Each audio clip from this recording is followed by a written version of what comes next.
हरियाणा विधानसभा में सीएम नायब सिंह सैनी की ओर से आज बजट पेश किया गया। पहली बार 2,05,17 करोड़ का जो है ये बजट पेश किया गया। हरियाणा में महिलाओं को 2100 रुपए महीना मिलेंगे। इसके साथ ही सीएम नायब सिंह सैनी ने 5,000 करोड़ का बजट रखा है। महिलाओं को 1 लाख रुपए तक ब्याज मुक्त लोन दिया जाएगा। तो इस बजट के दौरान जो है सीएम नायब सिंह सैनी की ओर से कई बड़ी घोषणाएं की गई है। इसके साथ ही विधायकों को भी जो है विकास के लिए 5 करोड़ रुपए दिए जाएंगे। यादवेंद्र गार्डन पिंजौर और इसके साथ ही टिक्कर ताल मोड़ने को केंद्र की मदद से विकसित करेंगे।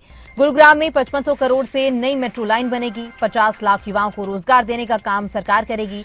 इसके साथ ही उन्होंने कहा कि डंकी रूट को लेकर हरियाणा सरकार कठोर कानून लेकर आ रही है। ओलंपिक मेडल विनर्स को बिजनेस के लिए मिलेंगे 10 लाख और इसके साथ ही छात्राओं को 1 लाख की छात्रवृत्ति देंगे।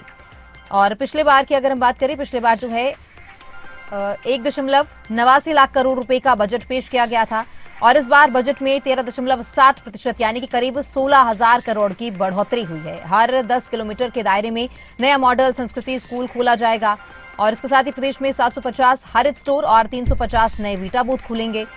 महिला बागवानों को 1 लाख कर्ज पर कोई ब्याज सरकार को नहीं देना होगा। 50,000 युवाओं को हम मॉडर्न तकनीकों का प्रशिक्षण देंगे। तो तमाम जो बड़े ऐलान हैं वो सीएम नायब सिंह सैनी की ओर से आज किए गए हैं। आज उन्होंने बतौर वित्त मंत्री अपना पहला बजट पेश किया है। माननीय अध्यक्ष महोदय, अब मैं 2025-26 के लिए कुल 2,05,17.29 करोड़ रुपए का बजट प्रस्ताव करता हूं, जो वर्ष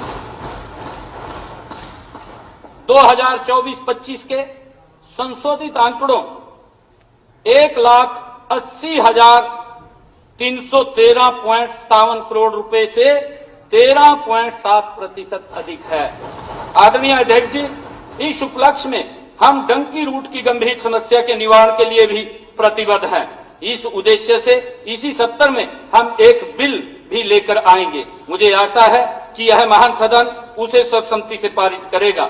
हरियाणा विदेश सहयोग विभाग के अंतर्गत कार्यरत हरियाणा ओवरसीज एम्प्लॉयमेंट सेल और हरियाणा कौशल एवं रोजगार निगम के माध्यम से हम अपने इच्छुक युवाओं को अंतर्राष्ट्रीय रोजगार दिलवाने के लिए सुरक्षित मार्ग भी प्रशस्त करेंगे।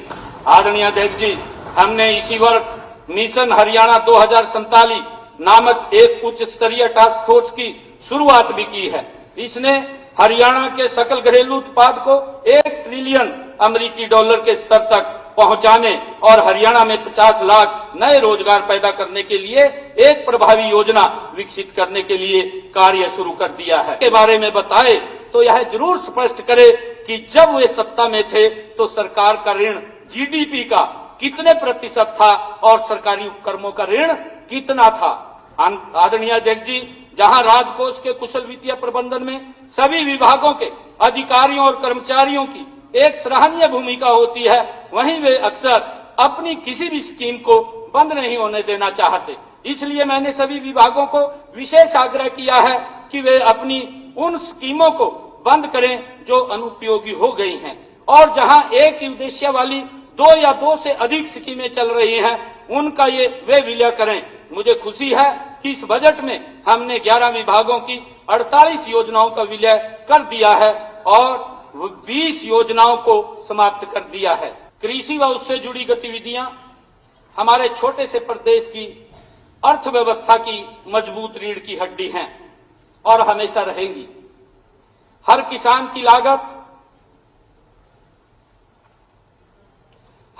की लागत कम करना, उसकी फसलों की पैदावार को हर वर्ष बढ़ाते रहना, हर फसल को एमएसपी पर खरीद की गारंटी देना, उसके खेत की मिट्टी की सेहत अच्छी रखना, उसके पानी की हर बूंद से अधिक उपज लेना, उसे अच्छे बीज, खाद और कीटनाशक उपलब्ध करवाना, उसकी रासायनिक खाद पर निर्भरता कम करना, प्राकृतिक और जैविक खेती को बढ़ावा देना और उसकी आय को लगातार बढ़ाते रहना हमारी सरकार की पिछले 10 वर्षों की तरह इस वर्ष भी परम प्राथमिकताएं रहेंगी।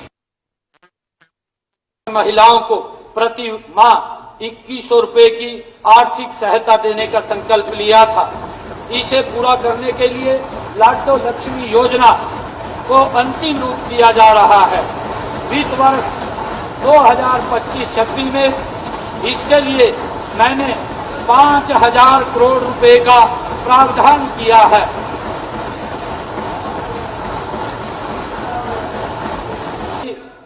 मैंने लाडो लक्ष्मी योजना के लिए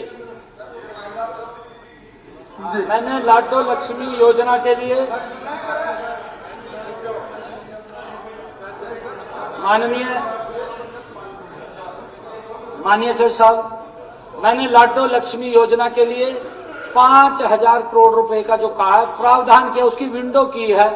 ये जितना बढ़ेगा इसके लिए सारा खुला है, कोई ऐसा विषय महिलाओं के लिए नहीं। ये तो एक विंडो हमने खाता खोला है। अब क्राइटेरिया वो बना रहे हैं, पैमाने फिक्स किए हैं या बस वैसे हवा चलिए मुख्यमंत्री जी अपनी इसका पूरा जवाब मैं जब रिप्लाई करूंगा तो उसके अंदर दूंगा, उसके अंदर पूरा जवाब दूंगा। ये 5,000 करोड़ रुपए तो एक विंडो हमने बनाई है, इतना बड़ा हमने इसके अंदर प्रावधान किया है।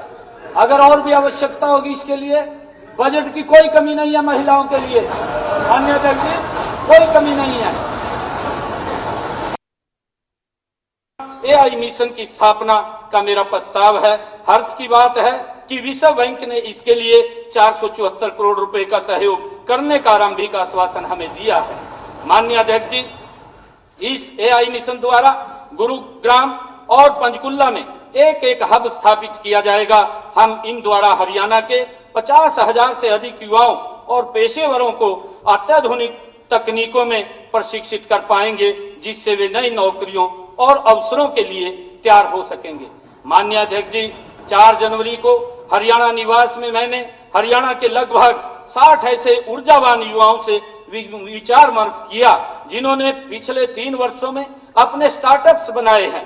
उन्होंने स्कूल और कॉलेज के विद्यार्थियों के बीच उद्यमिता को बढ़ावा देने, स्टार्टअप इंटर्नशिप शुरू करने, उनकी मेंटरशिप करने तथा उनके लिए सस्ता इंफ्रास्ट्रक्चर विकसित करने के लिए कई सुझाव दिए हैं। तो बतौर वित्त मंत्री आज सीएम नायब सिंह सैनी की ओर से बजट पेश किया गया और हर विभाग के लिए जो है कई बड़े ऐलान किए गए। अब किस विभाग को कितना बजट मिला है, ग्राफिक्स के जरिए जानते हैं। शिक्षा और खेल की अगर हम बात करें तो 22,312 करोड़ रुपए शिक्षा और खेल के लिए रखा गया। इसके साथ ही स्वास्थ्य विभाग के लिए 10,539 करोड़ का बजट रखा गया है। और इसके साथ ही और भी तमाम विभागों के लिए सरकार की ओर से आज कई बड़े ऐलान किए गए।